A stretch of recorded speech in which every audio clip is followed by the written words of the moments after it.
శాస్త్ర కార్తీక పురాణం 29వ అధ్యాయం. అత్రి మహాముని అగస్త్యుల వారితో ఈ విధముగా సుదర్శన చక్రము అంబరీషునకు అభయమిచ్చి ఉభయులను రక్షించి భక్త కోటికి దర్శనమిచ్చి అంతర్ధానమైన వైనమును చెప్పి తిరిగి ఇట్లు నుడు అనారంభించెను.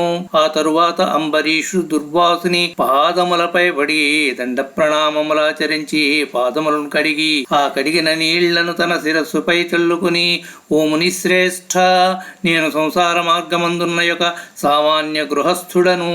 నా శక్తి కొలది నేను శ్రీమన్నారాయణుని సేవింతును. ద్వాదశి వ్రతము చేసుకొనుచు ప్రజలకు ఎట్టి కీడు రాకుండా ధర్మవర్తనుడనై రాజ్యమేలుచున్నాడను. నా వలన మీకు సంభవించిన కష్టమునకు నన్ను మన్నింపుడు.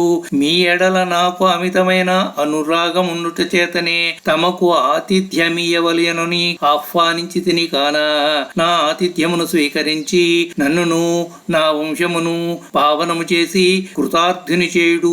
మీరు దయార్థ హృదయులు. ప్రథమ కోపంతో నన్ను శపించినను మరలా నా గృహమునకు విచ్చేసి తిరి నేను ధన్యుడనైతిని. మీ రాక వలన శ్రీ మహావిష్ణువు యొక్క సుదర్శనమును చూచు భాగ్యము నాకు కలిగినది. అందులకు నేను మీ ఉపకారమును మనువలేకున్నాను. మహానుభావ, నా నోట పలుకు రాకున్నది. నా కండ్ల వెంటవచ్చు ఆనంద బాష్పములతో తమ పాదములను కడుగుచున్నాను. తమకు ఎంత సేవ చేసినను ఇంకను రుణపడియుందును కానా ఓ పుణ్యపురుష, నాకు మరల నరజన్మ రాకుండా ఉండేటట్లును సదా మీ బోటి మునిశ్రేష్ఠుల యందును ఆ శ్రీమన్నారాయణుని యందును మనస్సు గలవాడనయ్యుండునట్లును నన్ను ఆశీర్వదించుడు అని ప్రార్థించి సహపంక్తి భోజనమునకు దయచేయమని ఆహ్వానించెను. ఈ విధముగా తన పాదములపై పడి ప్రార్థించుచున్న అంబరీషుని ఆశీర్వదించి, రాజా, ఎవరు ఎదుటివారి బాధను నివారణ గావించి ప్రాణములు కాపాడుదురు, ఎవరు శత్రువులకైనను శక్తి కొలది ఉపకారము చేయుదురు, అట్టివారు తండ్రితో సమానమని ధర్మశాస్త్రములు తెలియచేయుచున్నవి. నీవు నాకు ఇష్టడవు, తండ్రితో సమానుడమైన వాడవు. నేను నీకు నమస్కరించినతో నాకంటే చిన్నవాడు ఒకటి వలన నీకు ఆయుక్షీణము కలుగును. అందుచేత నీకు నమస్కరించుటలేదు. నీవు కోరిన ఈ స్వల్ప కోరికను తప్పక నెరవేర్చెదను. పవిత్ర ఏకాదశి వ్రత నిష్ఠుడవగు నీకు మనస్తాపమును కలుగజేసినందులకు వెంటనే నేను తగిన ప్రాశ్చితమును అనుభవించి తిని నాకు సంభవించిన విపత్తును తొలగించుటకు నీవే దిక్కైతివి.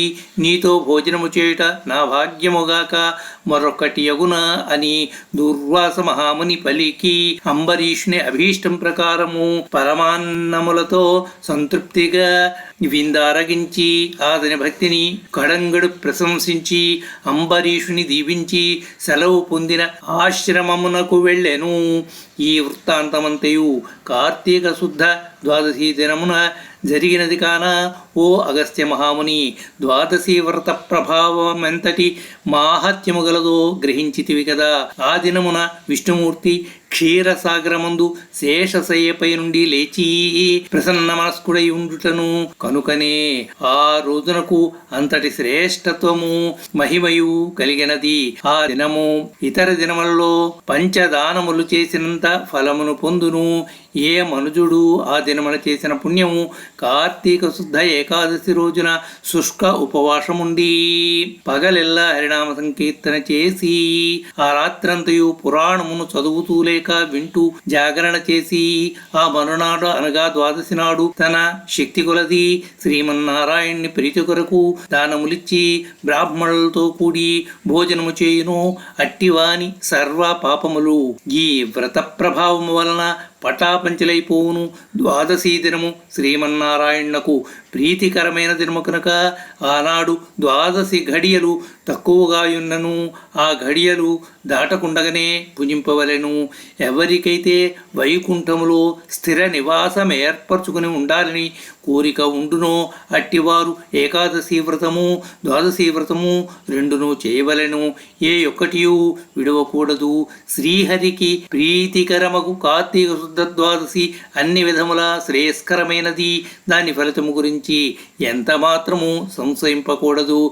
మర్రి చెట్టు విత్తనము చాలా చిన్నది అయినను అదే గొప్ప వృక్షమైన విధముగా కార్తీక మాసములో నియమానుసారము చేసి ఏ కొంచెము పుణ్యమైనను అది అవసాన కాలమున యమదూతల పాలు కానీయక కాపాడును. అందులకే ఈ కార్తీక మాస వ్రతము చేసి దేవతలే కాక సమస్త మానవులు తరించిరి. ఈ కథను ఎవరు చదివినను విన్నను సకల ఐశ్వర్యములు సిద్ధించి సంతాన ప్రాప్తి కూడా కలుగును అని అత్రి మహాముని అగస్త్యునకు బోధించిరి. 29వ అధ్యాయ సమాప్తం.